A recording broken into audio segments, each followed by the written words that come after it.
Hi friends, hello అందరికీ నమస్తే. నేను మీ నాని.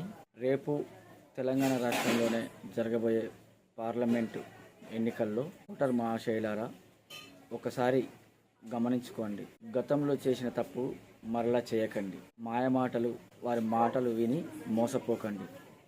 గతంలో వారు చెప్పిన మాయమాటలు విని ఆల్రెడీ ఒకసారి బోల్తా పడిపోయాం. మరలా అటువంటిది రిపీట్ కాకుండా చూసుకోండి. గత కేసీఆర్ గారి ప్రభుత్వంలో ప్రజలకు ఎలా ఉండేది, ఇప్పుడు వచ్చిన ఈ గవర్నమెంట్లో ఎలా ఉంటుంది మీరు ఒకసారి గమనించుకోండి.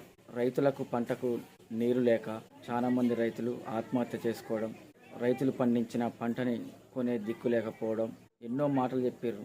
గతంలో జరిగిన ఎమ్మెల్యే ఎలక్షన్లో ఇప్పుడు గవర్నమెంట్లో ఉన్న వాళ్ళు చాలా మాయ మాటలు అధికారంలోకి వచ్చారు. చెప్పింది ఒక తిరుగుంది, చేసింది ఇంకో తిరుగుంది. చెప్పింది ఏది కూడా అమలు చేసే పరిస్థితిలో ఈ గవర్నమెంట్ లేదు.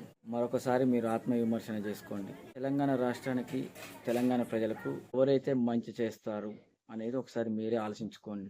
మహిళలకు పెన్షన్ పెరగలేదు, కళ్యాణ లక్ష్మిలో తులం బంగారం రాలేదు, నిరుద్యోగ భృతి లేదు, ఉద్యోగాలు లేవు. ఒకసారి మీరు గమనించుకోండి. ఎంతసేపటికి మాయ మాటలు, మాయ ముచ్చట్లు, బూతులు, అయ్యే మాటలు తప్ప గవర్నమెంట్ ప్రజలకు ఏం చేస్తే బాగుంటుంది, ఎలా న్యాయం జరుగుతుందనే ఆలోచన ధోరణిలో ఈ ప్రభుత్వం లేదు. మీరు రేపు ఒకసారి ఓటేసే ముందు ఒకసారి ఆలోచించుకోండి.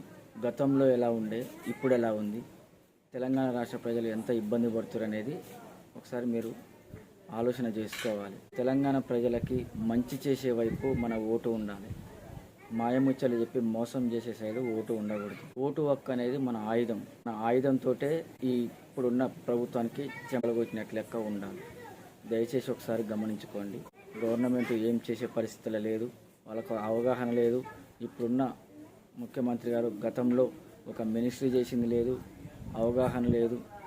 ఏదో కొత్త బిచ్చగాడు పొద్దారు కదా అన్నట్టు నోటుకొచ్చినట్టు మాట్లాడడం, సమయం సందర్భం లేకుండా ఏదో బూతులు మాట్లాడి వాళ్ళని తిట్టి వీళ్ళని తిట్టి పబ్బం గడపడం, టైంపాస్ చేయడమే తప్ప తెలంగాణ రాష్ట్ర ప్రజలకు ఇప్పుడు ఏం అవసరం ఉంది, వాళ్ళ అవసరాలు ఏంది, వాళ్ళకు నీరెప్పుడు రావాలి, నీళ్ళు నిధులు నియామకాలు ఏమీ లేవు. దయచేసి ఒకసారి చూడండి. రైతు బంధు వేయలేదు, రైతు బీమాలు లేవు. రైతు బంధు ఎప్పుడు వేయాలండి? వ్యవసాయం చేసుకుని స్టార్టింగ్ అప్పుడు రైతు బంధు వేయాలి. ఇప్పుడు అయిపోయినాక ఇప్పుడు రైతు బంధు వేసి మొన్న కేసీఆర్ గారు బయటికి వెళ్ళి బస్సు యాత్ర స్టార్ట్ చేసి ప్రజల్లోకి వెళ్ళి నా తెలంగాణ ప్రజలు మోసపోయారు, ఇబ్బందుల పాలవుతారని బయటికి వెళ్ళి తెలంగాణ మాజీ ముఖ్యమంత్రి కేసీఆర్ గారు గొంతిప్పిన తర్వాత రైతు బంధు వస్తుందా? నీళ్ళెందుకు రాలేదండి? పంటలకు నీళ్ళెందుకు ఇవ్వలేదు? కాళేశ్వరం ఏమైంది? కాళేశ్వరం నీళ్ళు తర్వాత కేసీఆర్ గారు బయటికి వెళ్ళి ప్రజల్లోకి వెళ్ళి నోరు ఇప్పిన తర్వాత అప్పుడు నీకు కాళేశ్వరం గేట్లు ఎత్తుకుంటాయా?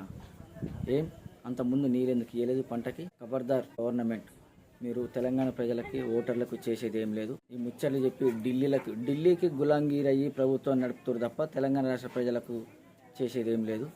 ఇప్పుడున్న రెండు పార్టీలైనా సరే, కేంద్రంలో ఉండే రెండు పార్టీలు వాళ్ళు కేంద్రం గురించే చూసుకుంటారు, వాళ్ళకి సంబంధించిన రాష్ట్రాల గురించే చూసుకుంటారు తప్ప మన తెలంగాణ గురించి ఆలోచించరు. తెలంగాణ ప్రజలకు న్యాయం చేసేది ఏం లేదు. జిల్లాలు తీసేస్తానడం, ఎవరి ప్రయోజనాల కోసం జిల్లాలు తీసేస్తామంటారు. మళ్ళీ జిల్లాలు తీసేస్తే మళ్ళీ 1000 కిలోమీటర్లు పోవాలి. పనికిరాని ఆ ఉచిత బస్సు పెట్టారు, మహిళలు కొట్టుకొని చస్తారు బస్సులు లేక. ఉచిత బస్సు అని పెట్టారు, బస్సులు తక్కువ చేశారు. ఉచిత బస్సు పెట్టారు, ప్రయాణం చేద్దామంటే బస్సులు లేవు, పేరుకే ఫ్రీ. ఇంతకుముందు 10 బస్సులు తిరిగే దగ్గర ఇప్పుడు 6-7 బస్సులు కూడా తిరగట్లేదు. బస్సులు మొత్తం తక్కువ చేసేసారు. బస్సు డిపోలకే బస్సుల్ని పరిమితం చేసేది తప్ప ప్రజల వద్దకు బస్సులు వచ్చే పరిస్థితి లేదు. కళ్యాణ లక్ష్మి తులం బంగారం అన్నారు. ఎక్కడ పోయింది తులం బంగారం? ఎవరికి ఇస్తారు? ఇంతవరకు గవర్నమెంట్ ఫామ్ చేసిన కంచి ఇంతవరకు ఒక్క కళ్యాణ లక్ష్మి చెక్ అన్న పాస్ అయిందా? ఒక్క లబ్ధిదారుల అకౌంట్ అన్న పైసలు పడ్డాయా? మీరు ఒకసారి చూడండి. మొన్న రైతులు ఎంతమంది ఆత్మహత్యలు చేసుకొని రోడ్లెక్కి, గత ప్రభుత్వంలో ఎన్నడన్నా రైతులు రోడ్లెక్కి కరెంటు కోసం నీళ్ళ కోసం ధర్నాలు చేసిన పరిస్థితులు ఉన్నాయా? ఇప్పుడు పరిస్థితి ఏంది? కరెంటు రోజుకి ఎన్నిసార్లు పోతుంది, ఎంత ఇబ్బంది అవుతుంది. గతంలో గవర్నమెంట్ ఇచ్చిన కరెంటు ఇప్పుడు ఏమైంది? ఎడిపోతుంది. యువతకి ఇస్తాన్న ఉద్యోగాలు ఏమైనాయి? నిరుద్యోగ భృతి ఏమైంది? గత ప్రభుత్వం వేసిన ఉద్యోగాలు ఇచ్చి మేము ఉద్యోగాలు ఇచ్చినా మేము ఉద్యోగాలు ఒక్క నోటిఫికేషన్ ఇచ్చారా? ఒక ఎగ్జామ్ కండక్ట్ చేశారా? గత ప్రభుత్వం ఇచ్చిన ఉద్యోగాలు ఇచ్చి మేము ఉద్యోగాలు ఇచ్చిన ఒకటే డప్పు వేసుకొని చాటింపు చేసి ఏదో గొప్పలు చెప్పుకుంటారే. ఏమైంది గవర్నమెంట్? చదువుకున్న యువకుల్ని ఇంతకంటే ఘోరంగా ఎందుకు ఇంకెన్ని రోజులు మోసం చేస్తారు? ఎందుకు ఉద్యోగ నోటిఫికేషన్లు వేయట్లేరు? రుణమాఫీ చేస్తున్నారు. ఏమైంది రుణమాఫీ? ఎందుకు రుణమాఫీ చేయట్లేరు? ఓటర్ మహాశైలారా, రేపు వేయబోయే ఓటు ఇప్పటికైనా మీరు వేయబోయే ఓటు మీకు ఉపయోగకరంగా లేకున్నా పర్వాలేదు, యువకులకు ఉపయోగపడే విధంగా ఉండాలి. మీరు రేపు వేయబోయే ఓటు మీకు యూజ్ కాకున్నా పర్లేదు, రైతన్నకు ఉపయోగపడాలి. హలో డియర్ ఓటర్, నీ ఓటు ఎవరికి ఉపయోగపడుతుంది? హలో డియర్ ఓటర్, నీ ఓటు, నువ్వు వేసే ఓటు ఒక పేద రైతన్నకు ఉపయోగపడాలి, చదువుకున్న యువకులకు ఉపయోగపడాలి.